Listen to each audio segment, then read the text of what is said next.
I'm Tony Taylor. Are you here for Leaders Lead the podcast? Let's go. Hey, how did you beat me? Look, let me tell you about this podcast. We got like 5 seconds. Leaders Lead the podcast is about leadership. Not just the leader without, but the leader within. All of these leaders that I'm talking to across the country, well, across the world now, they have one thing in common, and that's that they have overcome some insurmountable obstacles to get to where they're at today. Come on, let's go.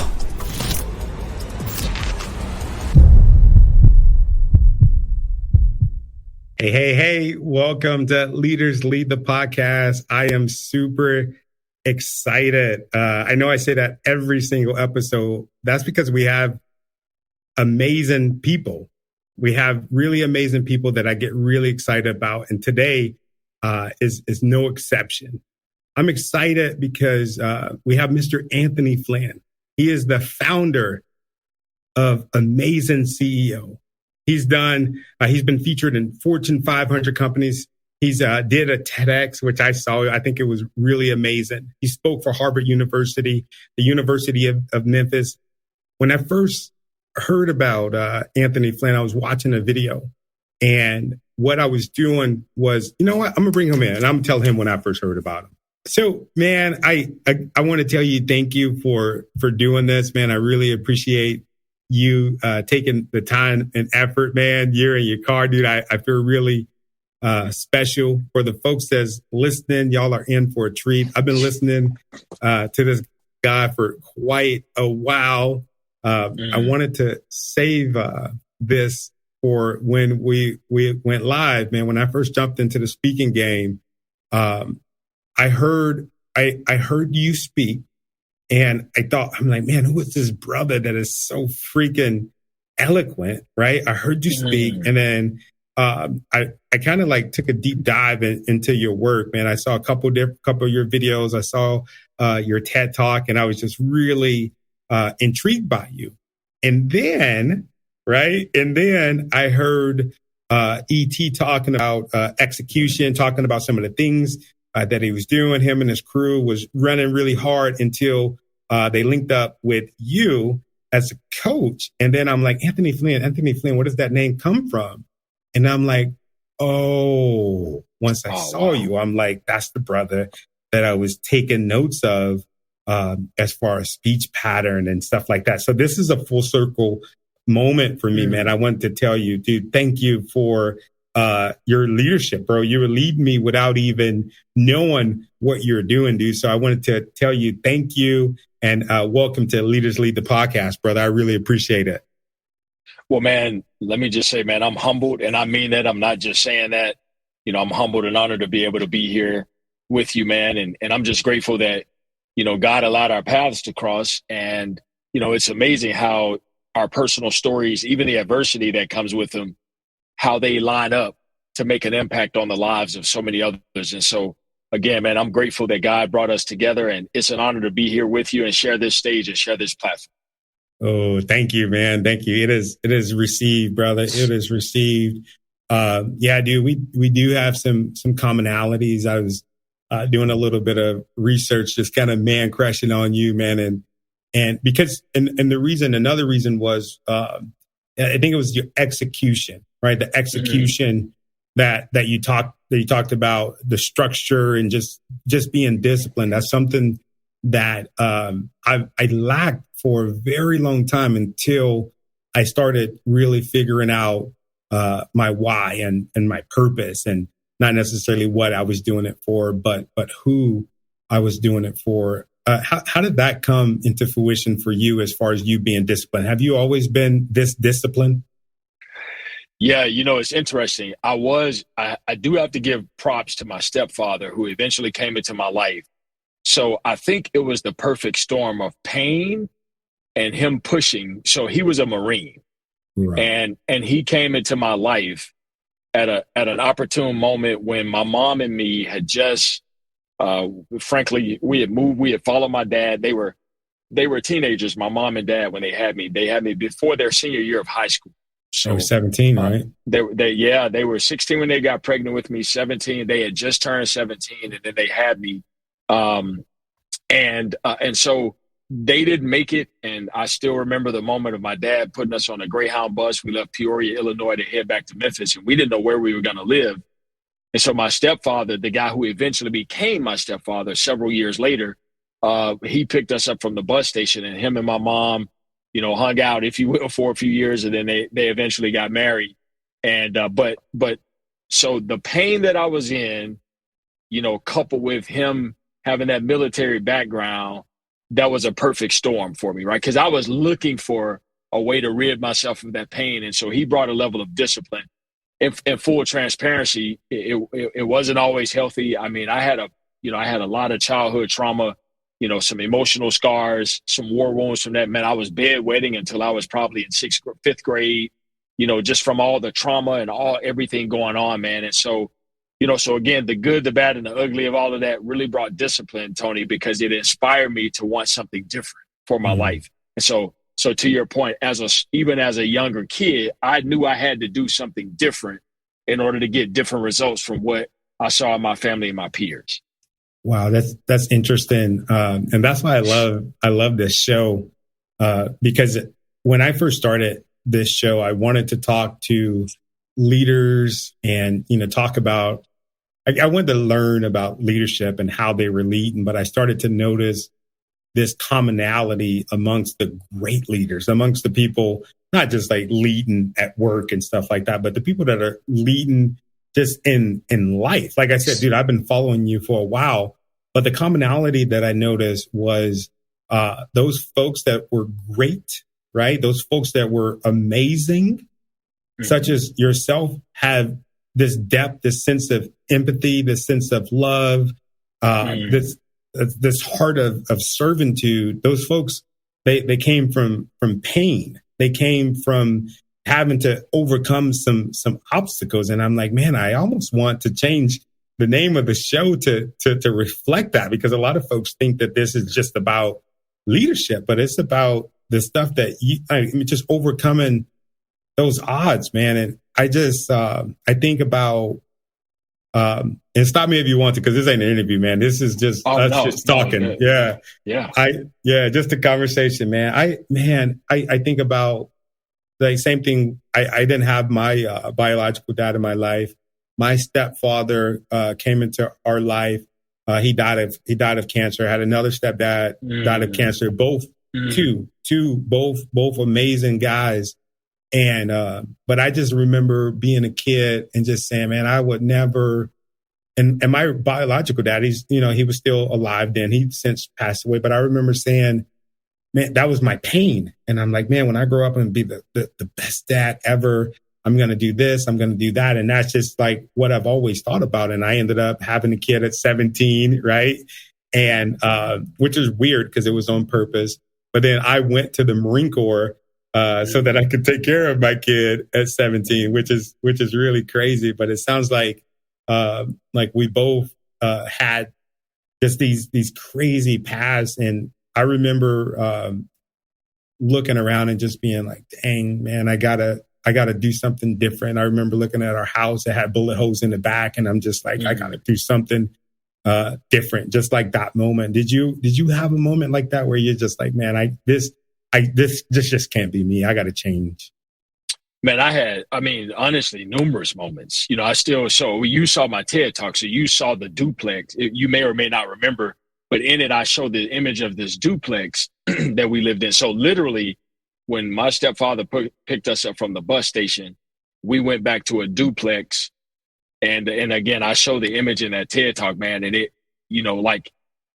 just moments like that resemble the times when I was like, man, something has to be different. And I was younger, right? I was smaller, but I just knew that there was something greater than the pain that I was in and the stuff that I was suffering through. And so, I had numerous moments like that, honestly, bro, throughout my journey, throughout my life. I mean, everything from, and then when I think about like my best friend in middle and high school, struggling drug addict, my elementary friends, many of them been locked up on drugs. My first college roommate did 16 years of federal time. I could just go on and on with like moments in history where I'm like, thank you for God's grace, but also I got to do something different. Mm. Yeah. Wow. Yeah, I haven't got to that point. If you don't mind me asking, how old are you? I'm 40. I'll be 45 in June. Okay. Yeah, I've Yeah. like my friends, the folks that I grew up with. I know a bunch of my friends. They've been in jail. A lot of them have been murdered.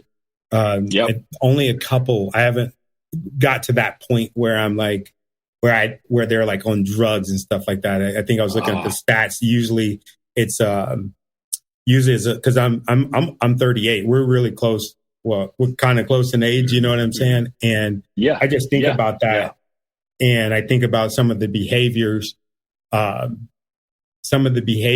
they had kind of like growing up, and you can kind of see them start getting on drugs, and you're just like, okay, like it's cool to smoke weed and do all of this stuff. Nothing against it. I don't have nothing against it even right now. Sure. But just the drinking and just doing it excessively, and then you see it kind of progress. And I just think about I don't know, man. I was just thinking about, you made me think about those moments and kind of have a flashback.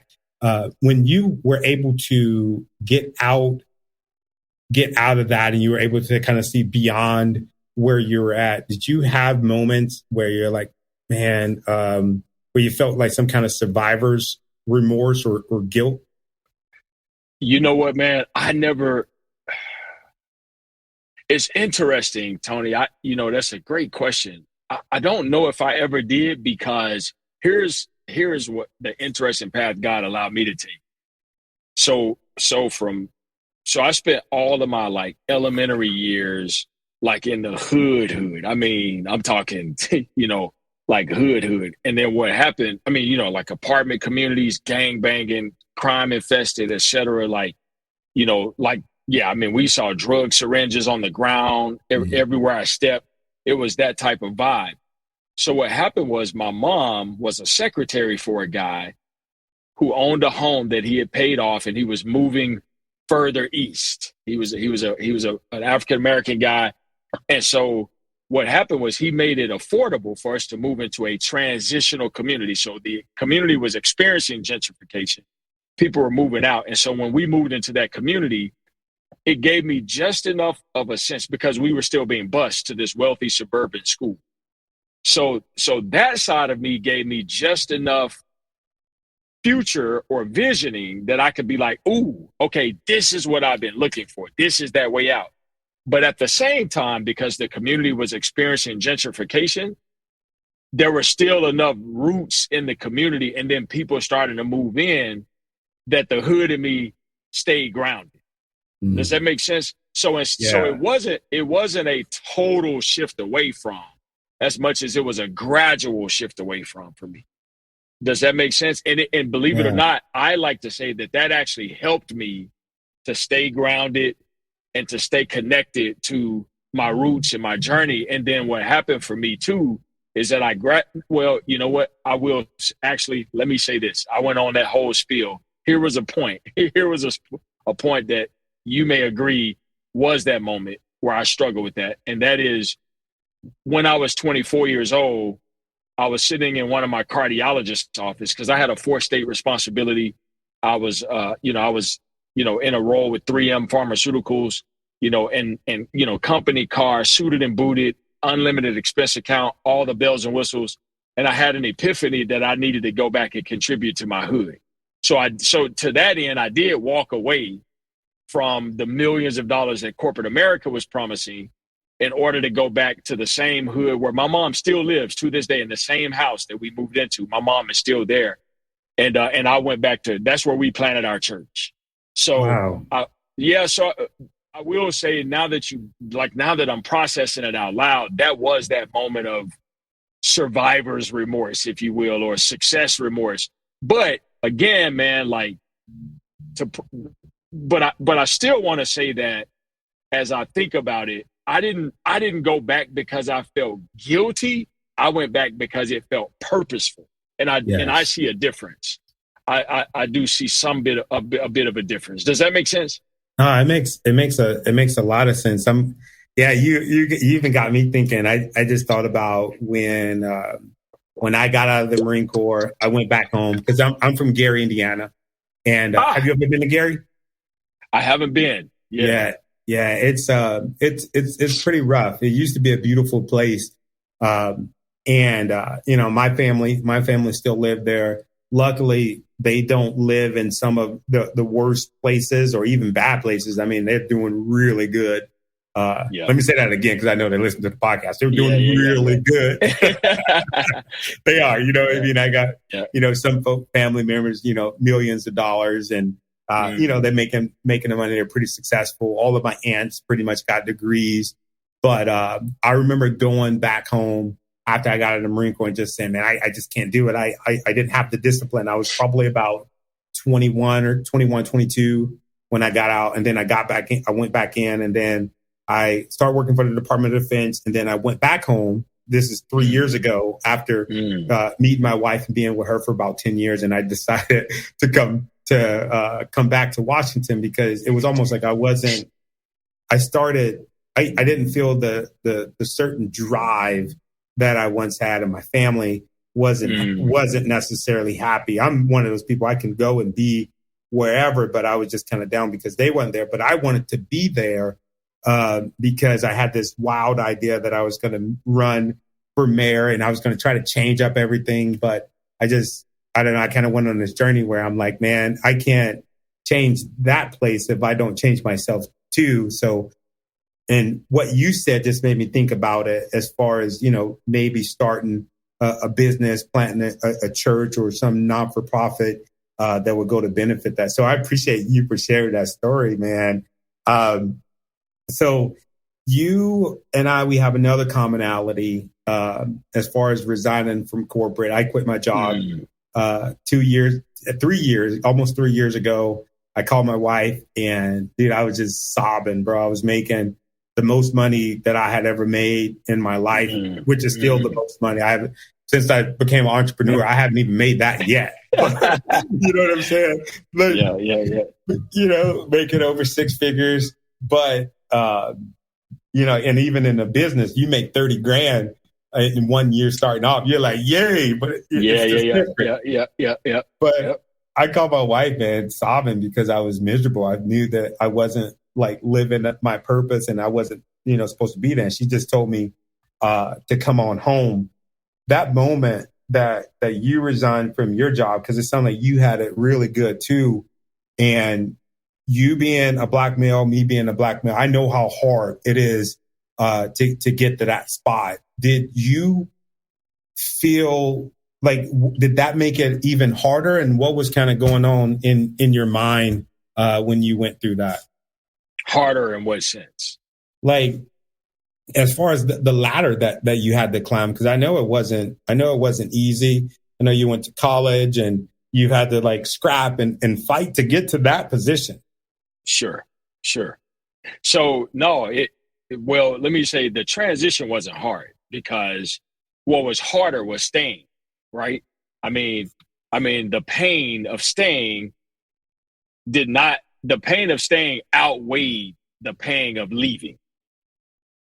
So I would remind myself every day of why I left, and let that drive the results that I eventually saw. Now, I will tell you, man, it was hard on my marriage. It was hard on my family, just because, you hit it on the head. I wasn't making a lot of money, bro. I took $25,000 a year and no benefits when I first started. So it was like, it was ugly. You know what I'm saying? Like that was like a major step back. And I had debt and like that's what you had in your savings?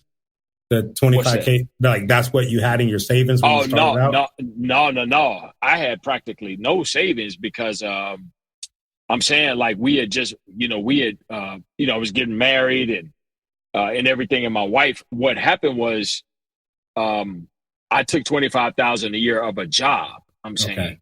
So I took a job paying $25,000 a year and no benefits to actually start it, because I was paying off a lot of debt and everything. And so I said, man, you know what?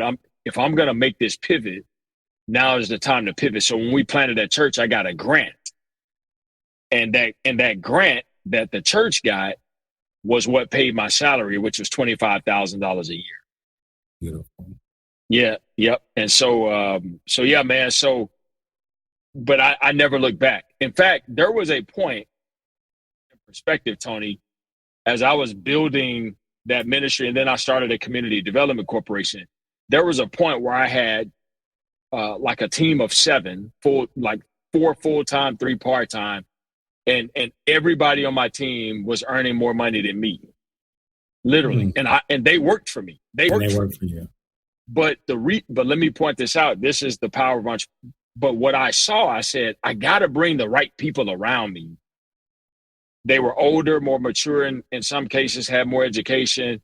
I said, if I put respectfully, I'm not going to be here long. So I want to surround myself with a squad who can help create success, the kind of success that would empower me to actually move to the next level. Right. And so as an entrepreneur, it's important that you be willing to invest in the resources and people around you so that they can catapult you forward. So I made sacrifices early to bring a team around me so that we could go to the next level and jolt forward. Oh, did y'all? I hope y'all watching this and listening to this and taking some freaking notes, because I know I am over here. It makes me think of, I think his name is Dan Price. He went viral because what he did was, I think it was like right before the pandemic, everybody was clowning him because in his company, Gravity, he took a pay cut. He was supposed to be making millions of dollars. And what he did was he said, you know what, every employee that works at this company, I don't care what you do, you're going to make 70 grand. And they thought that he was nuts. And fast forward to today, and he's like, nope. He goes, everybody was wrong. Everybody said that we were going to fail. Everybody said that we weren't going to make it. But what he did was he invested in quality people. And it sounds like that's what you did. And how did it work out? Hey, I'm a long way from 25,000 a year. Yeah, I love it. Yeah. I'm a long way. I mean, bruh, I've made that in a day.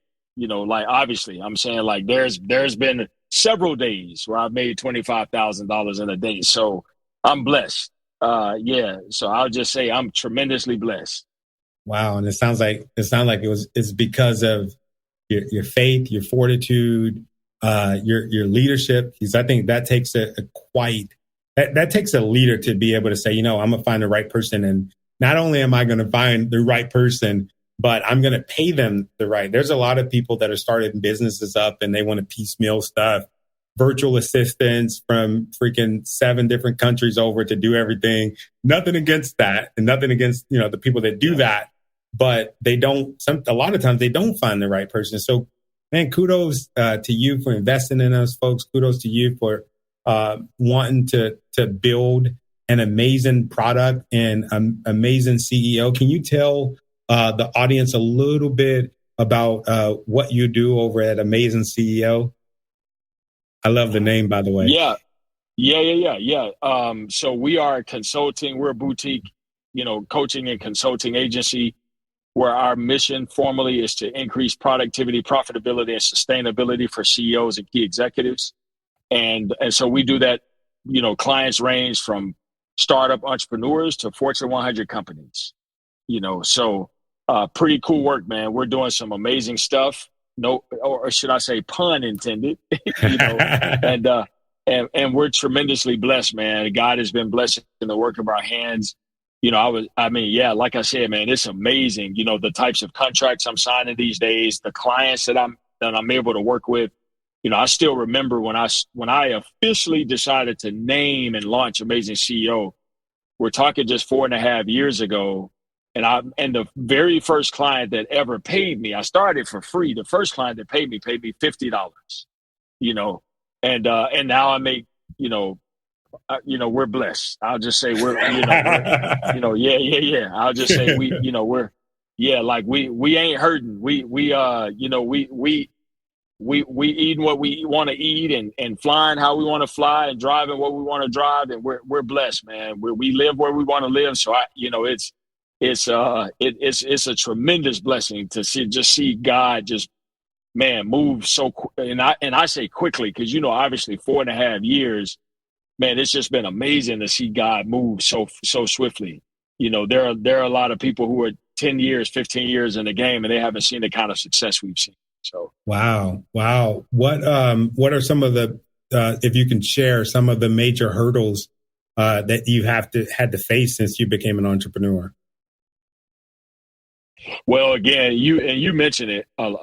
Many of the hurdles of just pouring a lot of the resources back into the business, and then trying to find the right human capital structure, trying to find the right talent to bring alongside you as you think about growth and scale. So one of the things I've done, Tony, man, has been tremendously disciplined about how I grow the business. That has been game changing for me. Because I don't do it for the money. Money is a part of the equation.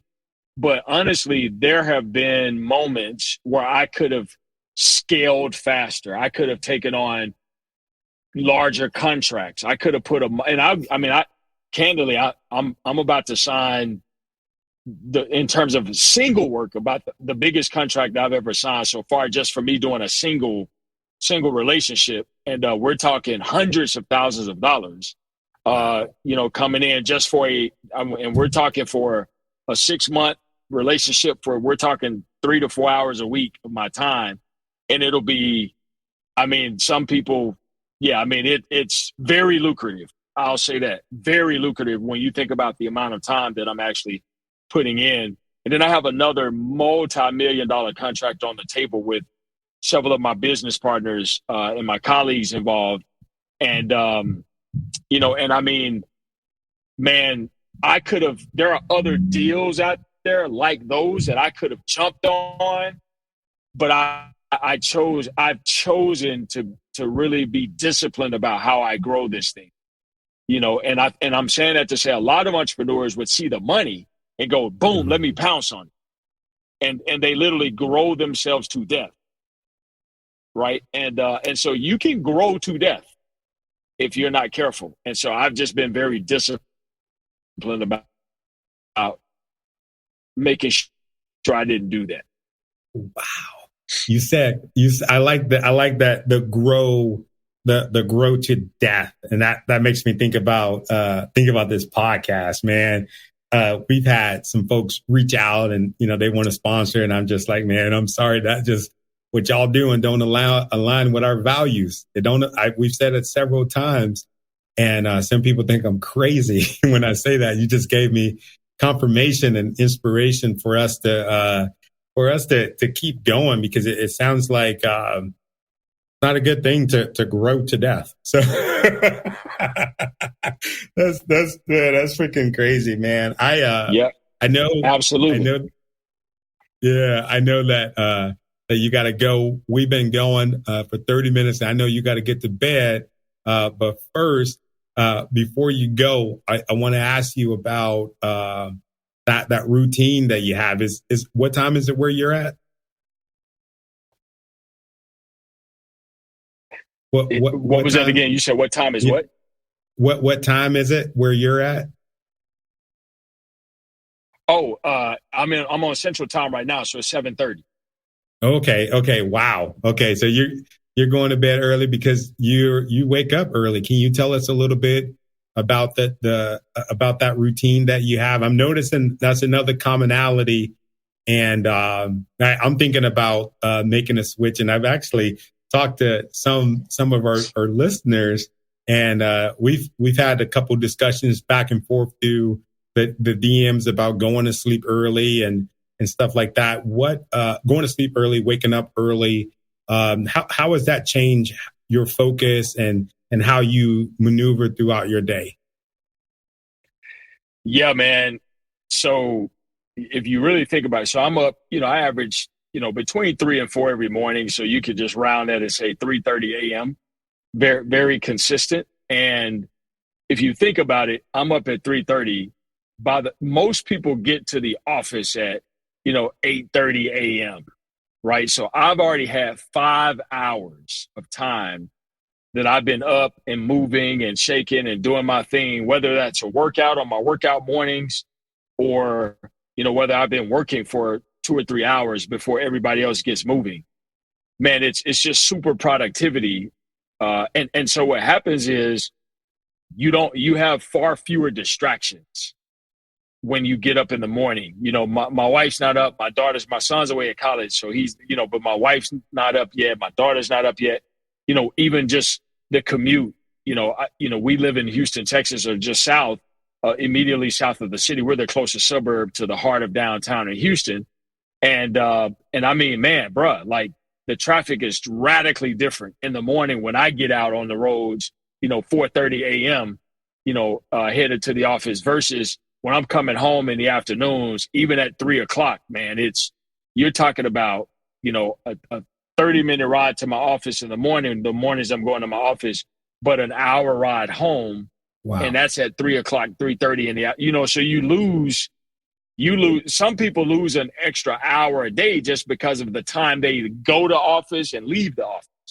Right. And they don't realize that maybe if you got up earlier, if you think about an hour in a day, days a week on average, that's 5 hours. That's the equivalent of slightly more than half of a work day, or, there's a lot you can do with that 5 hours of time. And so, and I'm saying that is something that in many cases, I'm not saying in all cases, but in many cases, people can actually control that, right? Especially those that have more mature children, or people who don't have children at all, or people who are single. There are some things you can control in your 24-hour day that you're just not optimizing the way you are capable of optimizing. And if people would just switch up their regimen, man, it could be life-changing. The things you could do. Imagine if you spent an extra 5 hours a week listening to podcasts, reading books, working on your business idea, actually sitting down and focused on your business idea. I mean, you could do some game-changing stuff with an extra 5 hours a week, an extra 20 hours a month.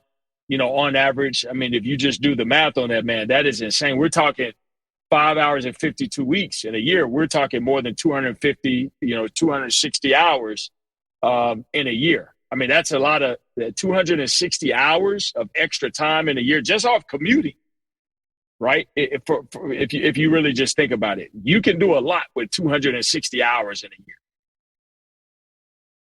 Bro, I feel like you should send me an invoice after this because oh man, that's game. I'm about to change up. I need to change up my regimen because there's never enough freaking hours in a day. And I think if you just carve out the hours instead of, because I'm one of those people, I'm like, oh my God, I wish I had more time. But I'm waking up at 7:00. Just 7:00, just like everybody else. I'm not going to get ahead of them.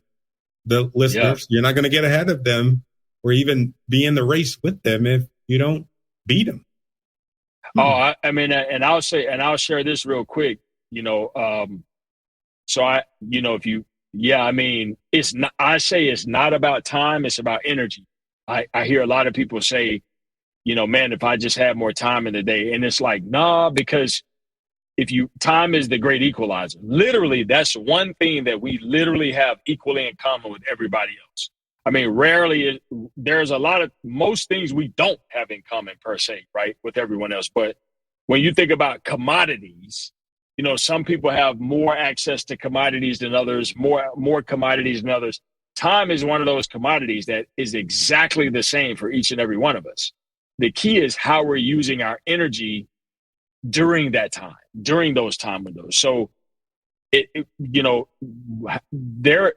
so you can be productive, an hour, right? An hour commute at work or an hour commute. So I can listen to an audiobook while driving to work, same hour, where somebody else can be driving to work and listening to sports.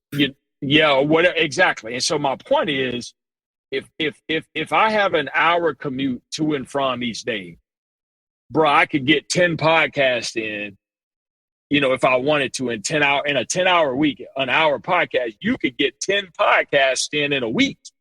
Wow. If you wanted to. Do you know how much you could learn in 10 podcasts? Think it. Yeah. And just how I'm using my energy during that time. So you look out on the road and you see all these cars going by you and you go, how are they using their energy right now? All of us are on the road. All of us are driving. We all have the same amount of time, but some of us are listening to podcasts or audiobooks while others of us are, like you said, maybe doing something not as productive.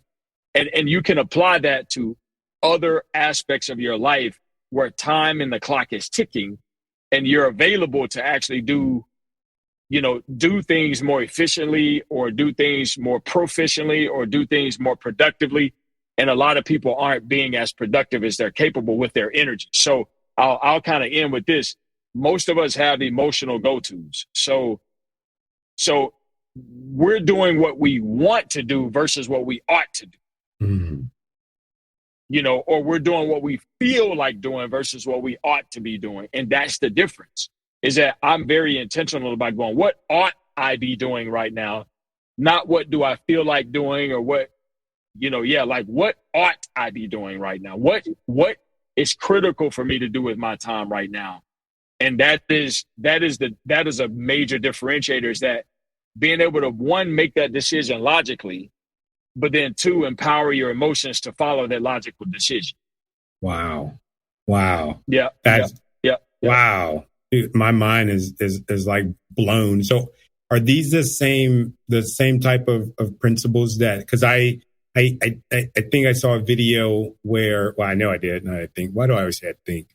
I saw a video where Eric Thomas was endorsing you and saying that you were a big part of blowing his business up, as far as like you being his coach. Is that some of the same principles that you use to blow up what they got going on over there at ETA? Oh, no, he's always been let me, when it comes to motivation and that's E himself. I jumped in and helped more with, well, I will say I jumped in and helped with like some of the productivity stuff. So really just helping. Well, you know what, to some extent. So for example, with E, and he wouldn't mind me sharing this because he shared it. One of the things we did was, in terms of helping E leverage his time, one of the things I encouraged for E was like, hey, brother, we needed E. My thing for E was like, we need you doing more of what you do best in the world. So in order to do that, we got to pull you out of the day-to-day operations of the business. And we want you speaking more, training more, consulting more, et cetera. So how do we set up an infrastructure to where you're doing more of that and less of the things that drain you and de-energize you? And so that was one example among multiple examples of things that we went in and adjusted for him. And he saw a 70% income increase from the year we started working together to the next year. And we're talking, he was already making, 7 figures, so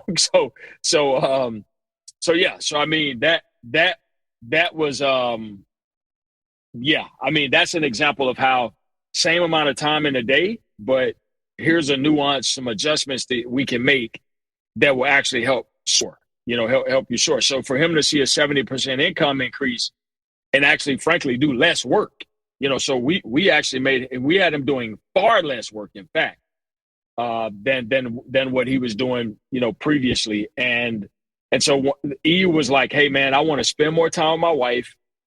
I want to live bi-coastal. And I really want to focus on, doing more of what I'm great at, and so we structured things so he could do all, and he hit all three. He hit all three targets. Wow. That is amazing. I know everybody is. Sorry, did I cut you off? My bad. No, that was it. Okay, cool. Yeah, I gotta have it, man. I get super inspired when I hear something. And I'm like, But I know the folks that are watching this, listening to this. We got a bunch of CEOs that watch, different people in different leadership roles, emerging leaders, business owners. They're thinking, man, how do I get a hold of Anthony Flynn? What does it take to work with Anthony Flynn? And we'll close there, brother. Well, yeah, if anybody, feel free to reach out to me directly via email. I'm actually I shouldn't say I'm really good on email, but I'm pretty good on email, because I'll say this, I do have a system in terms of how I go through and check and respond to emails. So if people do email me directly, though, they will eventually hear from me within a few days at the latest. So Flynn, AFLYNN at amazingceo.com. You can email me directly, and usually what I'll do is put people in touch with my team, and then we take it from there. Awesome, man. I really appreciate you. This has been really great. I know everybody that's listening and watching got some really good tools that they can put in their toolbox. Man, from the bottom of my heart, thank you for sharing your time with me, and I appreciate you. You got any closing words, brother? No, man, I appreciate you, brother. I just wanted to say thank you for setting this platform up, and man, continue to do what you do, brother. I'm super proud of you and for you, and I look forward to continued friendship. Thank you. Until next time. Whew, that was great. If you enjoyed this podcast, well, I'm sure you enjoyed it. If you're still here with us, what I want you to do is head over to your favorite podcast and streaming network and give us a download. Subscribe to the channel, and also let us know what you think about the show. And from the bottom of my heart, I want to say thank you for the things that you've done. Thank you for the things that you're doing. And especially thank you for the things that you're going to do, because I know that you're going to do something amazing.